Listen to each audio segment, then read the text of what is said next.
a 8-member board. It'll go to other nonprofits. Thank you for allowing me to speak to this. I always feel like Simon Legree when I'm speaking against college scholarships, for Pete's sakes, particularly because I spent 29 years in higher education, retiring as the vice president of the community college system. And by the way, the community college system does have great partnerships with businesses who do support the tuition of students, whoever was asking that question. I have never felt so sure of my opposition to anything as I feel towards this.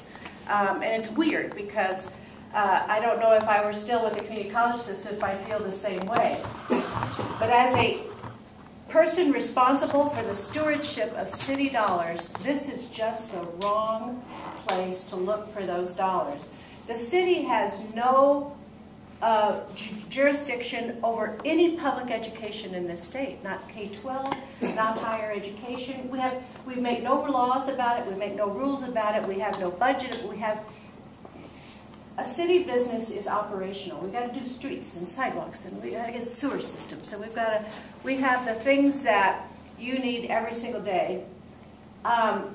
If we start taking over the state's responsibilities for something, where does that stop? I mean, how many needs does the state have that they're not being able to meet, and are they going to then be asking the city for it?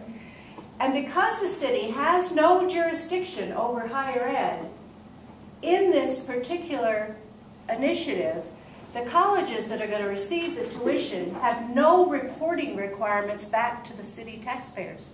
None. And when I ask the proponents, why don't you have something in there that the colleges that will receive our tax dollars don't have a reporting requirement back, they say, it's because we have no jurisdiction. Exactly.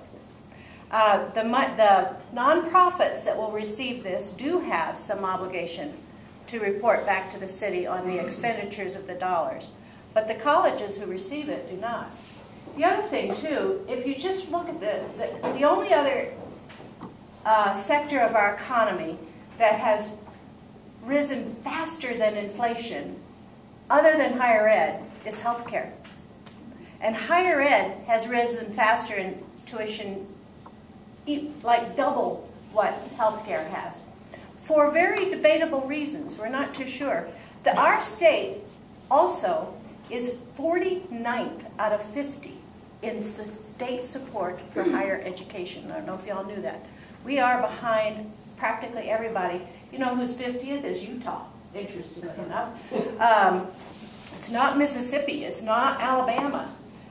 So the state has not been able to support tuition in Colorado, and I'm not sure that they're asking the city to take on that responsibility is a good thing. How much can we ask our citizens to take on? Imagine if the state proposed a tax to fund Denver sidewalks.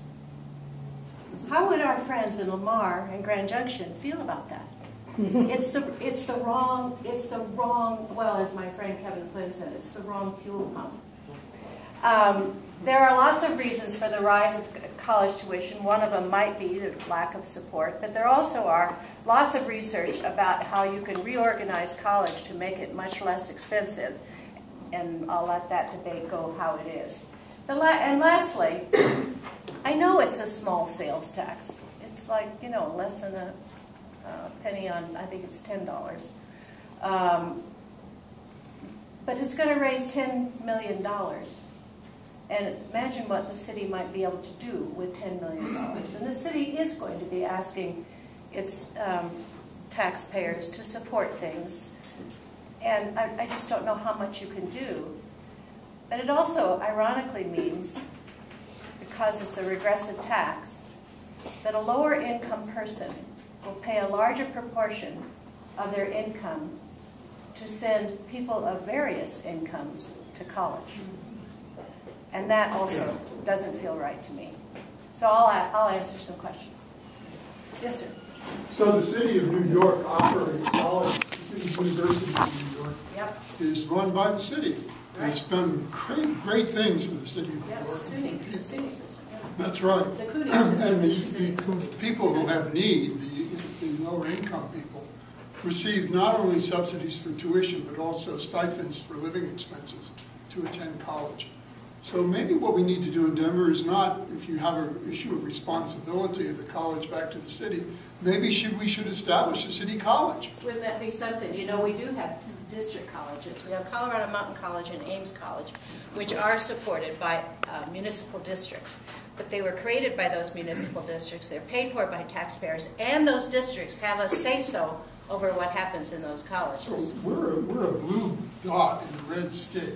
And maybe that's why it makes sense for a liberal, progressive city to support kids for going to college out of that city in a state that won't support college education. If there was a college that our taxpayers had something to say over, that might be a good idea. The other thing about this particular initiative, we do need an educated workforce, but the students that are going to receive these dollars can go to any public college in the state, taking the dollars with them, with no requirement to return to Denver, none whatsoever. And it's also for only the student 24 years and younger. Over 40% of the people in higher education are 25 and older, and it is that group that has the hardest time meeting tuition costs because they've got jobs and they've got family, and our colleges are built for the 18 to 22-year-old, and therefore the 25 and older group has a very difficult time finishing college. Yes, sir. So just to make a clarification, your argument is, are you also opposed to this on like a mass level? You're just opposed to it being that you think, it's like financing people that may leave Denver, but you're also opposed to this maybe on like a grander scale as far as investing. It's, the economic benefits of investing in an education, and these kids who can create businesses and jobs will further create business and wealth and prosperity down the road. I totally believe that we need to find a way for kids, for everybody, to go to college. We have, because over 40% of them are not kids, for everybody to get some sort of post-secondary education, whether it's in technical education or it's in 4 years. What I think, though, is we need to decide who is going to be responsible for that. And if it's going to be the city's responsibility, absolutely we could, although I think we don't ask often enough, what is the college's responsibility to reduce those tuition dollars? It is a larger thing for me, that the city does not have any kind of authority or jurisdiction over public education. And so what happens when the city starts paying the things that the state has responsibility for? What next will come? Well, wouldn't it set a good example for what the state or maybe the country should do? I don't think we need to teach the state how much they need to support higher education. We do. Well, thank you so much.